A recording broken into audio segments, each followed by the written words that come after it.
5 मे 2025 रोजी होणाऱ्या गटपूर्व परीक्षा क साठी इतिहास विषयाची प्रश्नचा सराव या व्हिडिओच्या माध्यमातून आपण करणार आहोत.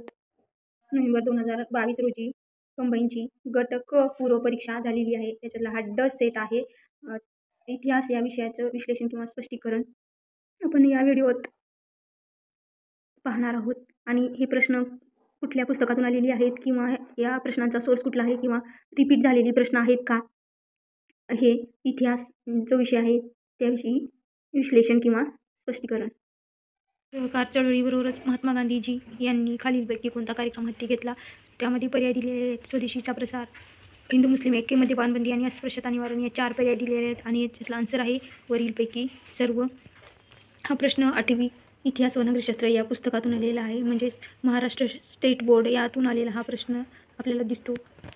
पेज क्रमांक 34 मध्ये हा दिलेला प्रश्न आहे बघा. ही सहकारच आहे, असहकारच चळवळ याच्या संदर्भातलंच आहे. स्वदेशीचा प्रसार, हिंदू मुस्लिम ऐक्य आणि मद्यपान बंदी आणि अस्पृश्यता निवारण. त्याचबरोबर इथं पण दिलेला आहे खादीचा प्रसार, राष्ट्रीय शिक्षण, अशा गोष्टी अंतर्भाव होतो. हा प्रश्न आपल्याला इतिहास व नागरिकशास्त्र 8वी इयत्ता म्हणजे महाराष्ट्र स्टेट बोर्डची जी पुस्तकं आहे त्यामधून आलेला हा प्रश्न आहे. आता हे कुणाविषयी प्रश्न आले? महात्मा गांधीजी यांच्याविषयी आलेला हा प्रश्न आहे.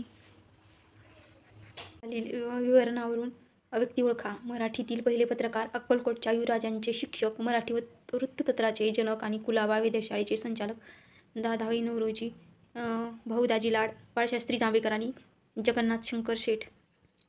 याचा आन्सर आहे प्रश्न क्रमांक म्हणजे तिसरा जो पर्याय दिलेला आहे तिसरा, बाळशास्त्री जांभेकर, हे काय त्याचा आन्सर आहे. गाठाळ सरांच्या पुस्तकामध्ये आपल्याला दिसून येईल बाळशास्त्री जांभेकर मराठी वृत्तपत्राचे काय ते जनक आहेत. पहिले पत्रकार सुद्धा आहेत आणि अक्कलकोटच्या युवराजांचे काय शिक्षक आहेत. याच्यात डिटेल माहिती दिलेली आहे. पेज क्रमांक 39 या पेजवर बाळशास्त्री जांभेकर यांच्याविषयी काय माहिती दिलेली आहे. आणि हा प्रश्न 5 नोव्हेंबर 2022 रोजी जी कंबाईनची क परीक्षा झालेली आहे, गटपूर्व क परीक्षा, त्यामध्ये आलेला हा प्रश्न आहे. मराठीतील पहिले पत्रकार तर ते आहेतच अक्कलकोटच्या युवराजांचे काय शिक्षक आणि मराठी वृत्तपत्राचे जनक, कुलाबा वेधशाळेचे संचालक कोण आहेत तर बाळशास्त्री जांभेकर यांच्याविषयी आलेला हा प्रश्न आहे. 11वीच्या पुस्तक आहे ते जुन्ना एडिशनचं, त्यामध्ये सुद्धा बाळशास्त्री जांभेकर यांच्याविषयी माहिती दिलेली आहे. अमेरिकेत जाऊन वैद्यकीय शास्त्रातील पदवी मिळवणारी देशातील पहिली भारतीय महिला कोण? यामध्ये पर्याय दिलेले आहेत. नंबर 1 पर्याय सुप्रिया जोशी, सेकंड क्रमांकाचा जो पर्याय दिलेला आहे आनंदीबाई जोशी, थर्ड क्रमांक आहे रमाबाई रानडे आणि अनुताई वाघ, चौथा क्रमांक दिलेला पर्याय. परंतु यांचा आन्सर आहे आनंदीबाई जोशी. हा प्रश्न 8वीच्या इतिहास जे पुस्तक आहे, जे स्टेट बोर्डचं पुस्तक आहे, त्यामधून आलेला हा प्रश्न आहे. पेज क्रमांक 53 मध्ये हा प्रश्न आपल्याला दिसतो. आनंदीबाई जोशी पहिल्या भारतीय महिला डॉक्टर. त्यांचा मुलगा 10 दिवसांचा असतानाच मृत्यू पावला. ही खंत त्यांना वैद्यकीय शिक्षणाकडे खेचून घेण्यास कारणीभूत ठरली. मार्च 1886 मध्ये त्यांनी MD ची पदवी घेतली.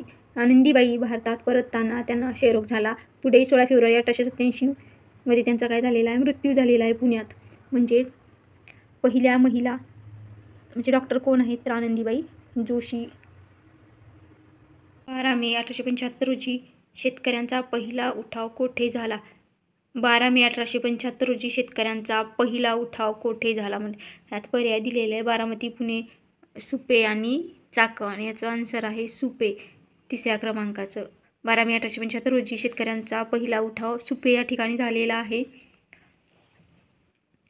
बघू शकता 12 मे 1875 रोजी सुपे येथील शेतकऱ्यांनी पहिला उठाव केला. काही ठिकाणी मारवाडी, गुज्जर व सावकारावर हल्लेसुद्धा झाले. जून 1875 पर्यंत उठाव सर्व पुणे जिल्हा पसरला. पुणे जिल्हा शेतकऱ्यांनी सारा भरण्यास नकार दिला. प्रामुख्याने शेतकऱ्यांचा रोख हा गहाणपत्राकडे होता. पुढे याची तीव्रता पुणे, अहमदनगर, सातारा, सोलापूर, रत्नागिरी, अहमदाबाद या जिल्ह्यात वाढत गेली. म्हणजेच 1875 चा जो उठाव आहे किती मे? 12 मे सुपे गावात. पेज क्रमांक 9 आधुनिक भारताचा इतिहास. हा प्रश्नसुद्धा समाधान महाजनी सरांच्या पुस्तकातूनच आलेला आपल्याला दिसतो. 1857चा जो उठाव झालेला आहे आणि जो महाराष्ट्रात उठाव झालेला आहे म्हणजे विविध ठिकाणी, त्या ठिकाणची उठावाचे केंद्र आणि नेतृत्व दिलेलं आहे. त्यामध्ये कोल्हापूर, जमखिंडी, औरंगाबाद आणि नरगुंद हे 4 पर्याय दिलेले आहेत. आणि नेतृत्व कोणी केलेलं आहे, जे त्या ठिकाणच्या व्यक्ती कोण आहेत. कोल्हापूर या ठिकाणी चिमासाहेब होते. जमखिंडीत आप्पासाहेब पटवर्धन, औरंगाबाद इथं फिदा अली आणि नरगुंद म्हणजे बाबासाहेब भावे हे त्या ठिकाणी त्या व्यक्तींनी काय केलेलं आहे, नेतृत्व केलेलं आहे. हा प्रश्न समाधान महाजन सरांच्या पुस्तकातून आलेला हा प्रश्न आहे. पेज क्रमांक 182, 9वी आवृत्ती आहे ही. बघा, उठावाचे ठिकाण आणि उठावाचे नेतृत्व कोल्हापूर चिमासाहेब, जमखिंडी रामचंद्र पटवर्धन किंवा उर्फ आप्पासाहेब, नरगुंदचा उठाव बाबासाहेब भावे आणि औरंगाबाद दफेदार मीर फिदा अली व सैन्यातील अनेक शिपाई. बहुतेक सारे इतिहासाचे जे प्रश्न आहेत 8वीचं जे पुस्तक आहे आणि समाधान महाजन सरांचं जे पुस्तक आहे त्यातून आलेले आहेत. त्या राष्ट्रीय सभेच्या अधिवेशनात 2 गट पुन्हा एकत्र आले. पर्याय क्रमांक 1 आहे सुरत अधिवेशन, लखनौ अधिवेशन, फैजपूर अधिवेशन आणि अलाहाबाद अधिवेशन. सुरत अधिवेशन जे झालेलं आहे त्यामध्ये तर फूट पडलेली आहे, परंतु लखनौ अधिवेशन जे झालेलं आहे ते काय तिथं एकत्र आलेले आहेत दोन्ही राष्ट्रीय सभेच्या अधिवेशनात.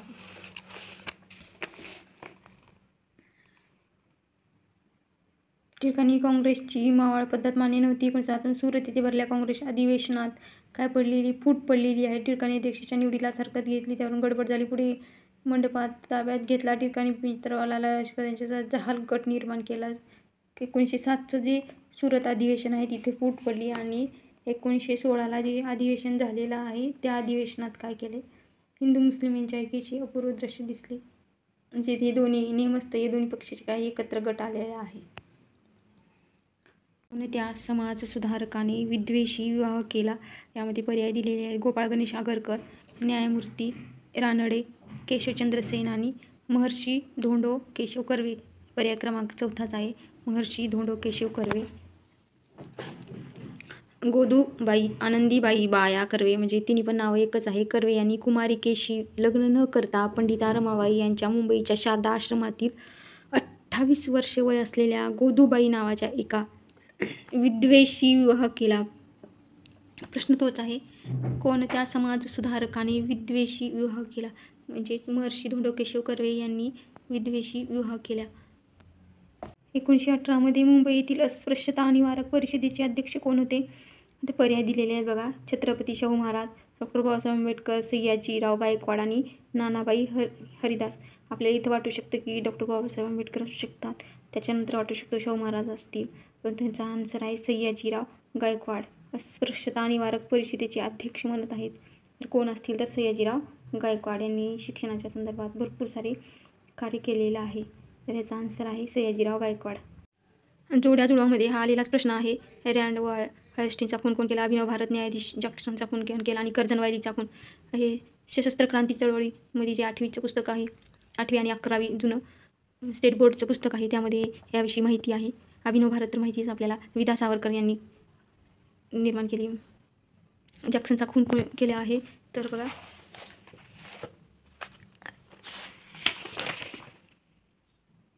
अनंत लक्ष्मण कानरे या युवकाने नाशिकच्या कलेक्टर जॅक्सनचा वध केला.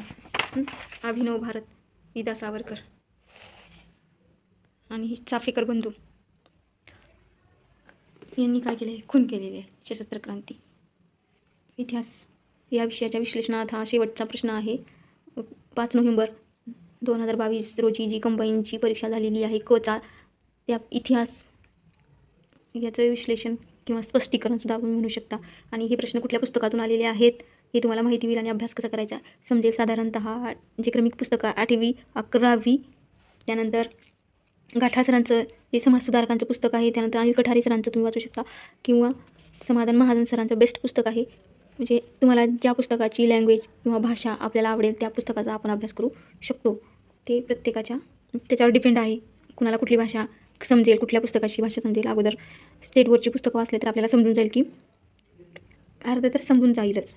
त्याच्यासाठी आधी विक्रमिकचे पुस्तक आहेत इतिहासाचे, ते सर्वांनी वाचलेच पाहिजे.